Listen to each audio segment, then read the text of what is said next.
In Living with OSA, Sherry Smith talks with real people about the challenges and rewards of CPAP therapy. I'd like to thank all of you for coming and sharing your experiences with OSA and PAP therapy.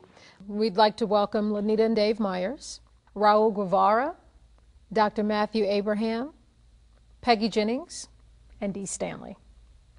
What impact has PAP therapy had on your life? It's the best thing that could have happened. It's the best thing that could have happened to me. I'm healthier. I feel better when I wake up in the morning. You know, it's great. It's a feeling I haven't had in a long time. And I don't wake up tired. I don't wake up cranky. And, you know, I'm ready to do whatever I need to do for the day. It makes you a better father because you want to play with your kids. You've heard the stories about leave me alone, I just want to sleep, or go get a toy, I'll play with you later. And when you're not just wanting for sleep all the time, makes you a better father, makes you a better husband, makes you a better employee on the job. And then all of a sudden it's a good cycle that perpetuates itself. And then you realize, I think, that this is what normal life is supposed to be like and what you'd been missing out all of that time. I was one of those that was dragging, kicking, and screaming and convinced that I was fine. And now I just swear by it. Yeah, I can't say enough good things about the way I feel and how we get along now, so it's great. So Lanita, as a spouse though, how did that affect you?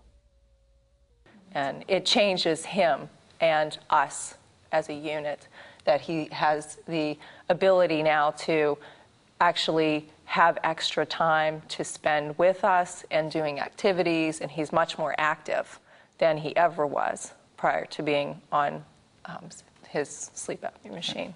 What advice about mask comfort would you give to a person who's just starting CPAP therapy?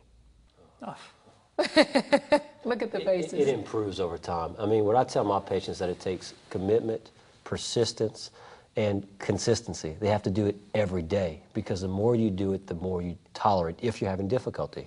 And in my case, it took some time. So you have to be repetitive. For the person that has it, think of the outcome, think of the result. All right, don't think of the nuisance, the minor irritations, the problems. Think about what disease could you be fortunate enough to be diagnosed with that all I have to do is at night put a mask on my face. Okay, it's not something I got to take significant medication. It's not something that I have to worry about dying from if I wear my therapy. This can not only make your life come back, it can prevent you from having a difficult life down the road. So the issue is focus on results. I mean, don't sit there and let, oh, my mask, or I got a red mark, or my nose is dry, or you know, I'm afraid to wear that in front of my girlfriend or my spouse. Those are all excuses. Think of what it's going to do for the rest of your life. The mask is like a new pair of shoes, and like a new pair of shoes, once you break them in, you don't even know they're there when you put them on. Same thing with the mask. I don't feel it. He says a pair of shoes. Well, how long do you get out of a pair of shoes? You know, they don't last forever. But if you have a mask that works great, and then you're 4, 5, 6, 7, 8 months down the road, and it's not working quite as great, and you're adjusting the headgear and stuff, chances are it's time for a new mask.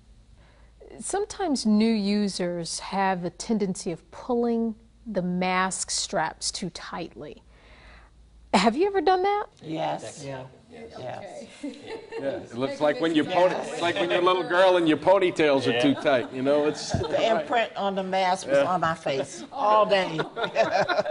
So that's something you don't want to do, right? But you adjust it quickly. Tighter is not better. Let's put it that way. Tighter is not better. And you'll know pretty quickly, and you'll adjust appropriately. And how do you, when you say you'll know, what do you mean? Like you'll find some discomfort, and you'll just relax the tension a little bit, and then the air will still be sealed, and there won't be a leak. So you'll figure out what pressure what tightness you need around that. how tight you got them shoes laced. Yeah, that's right. That's how you. What advice would you give to new patients to help them develop good, regular therapy habits? I've never felt so great. I've never felt so great. And I just would like to say to anybody who's listening or who might see this video, you owe it to yourself. You owe it to yourself to feel better. You owe it to yourself to find out what's going on with your body and to do something about it. I believe it's something that you really want to do.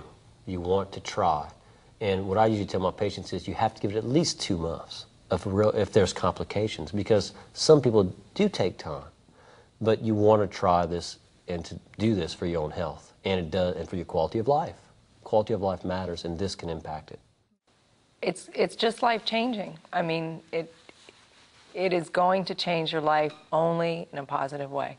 It's going to change your relationships, including your spouse, including your family, including your children, including your job, as Dina said. I mean, it is truly all-encompassing.